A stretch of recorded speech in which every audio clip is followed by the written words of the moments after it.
Bible क्या है? Bible का अर्थ और महत्व क्या है? बाइबल कैसे बनी? क्या ये सच में परमेश्वर का वचन है? क्या ये इंसानों ने लिखी है या खुद खुदा ने लिखा है? आइए इस रोचक और आत्मिक सफर को शुरू करते हैं। बाइबल एक किताब नहीं बल्कि 66 किताबों का संग्रह है। 39 पुराने नियम और 27 नए नियम में ये दुनिया की सबसे पुरानी, सबसे अधिक बिकने वाली और सबसे अधिक अनुवादित किताब है। लेकिन ये सिर्फ एक धार्मिक पुस्तक नहीं है, ये है परमेश्वर का जीवित वचन। बाइबल हमें बताती है कि हम कौन हैं, परमेश्वर कैसे हैं और उनका उद्देश्य क्या है हमारे जीवन के लिए, जो कोई और पुस्तक में नहीं लिखी गई है। आइए देखते हैं बाइबल किसने लिखी है। बाइबल एक दो लोगों ने नहीं लिखी, बल्कि लगभग 40 लेखनहारों ने लिखी है। अलग अलग समय, अलग अलग जगह और अलग अलग परिस्थितियों में। ये लोग थे राजा दाऊद, चरवाहा आमोस, मछुआरे पतरस, डॉक्टर लूका, भविष्यवक्ता इसाया और ज्ञानी व्यक्ति सोलोमन। ये सब लोग एक दूसरे को जानते भी नहीं थे, लेकिन उनका संदेश एक ही परमेश्वर के द्वारा प्रेरित था। सारा शास्त्र परमेश्वर के प्रेरणा से लिखा गया है। दूसरा तिमोथी 3:16 ऐसा कहता है।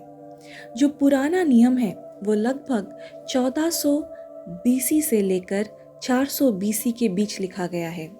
ये हमें बनावट, मूसा की व्यवस्था, भविष्यवक्ताओं के संदेश और इज़राइल के इतिहास के बारे में बताता है। और जो न्यू टेस्टामेंट यानी नूतन या नया नियम है वो लिखा गया 50 एडी से लेकर 100 एडी के बीच। ये यीशु के जीवन, मृत्यु, पुनरुत्थान और उनके चेलों के जीवन और सेवा के बारे में बताता है। बाइबल का चुनाव। प्रश्न उठता है, इन इतनी सारी लिखी गई पुस्तकों में से यही 66 किताबें कैसे चुनी गई? जवाब, चर्च के पुराने नेताओं ने कोई वोट या मनमानी चयन नहीं किया था।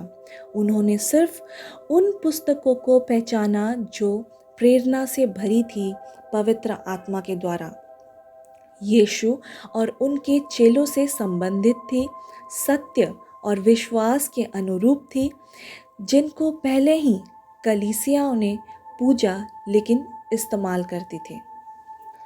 और ये सिर्फ पवित्र आत्मा की अगुवाई थी।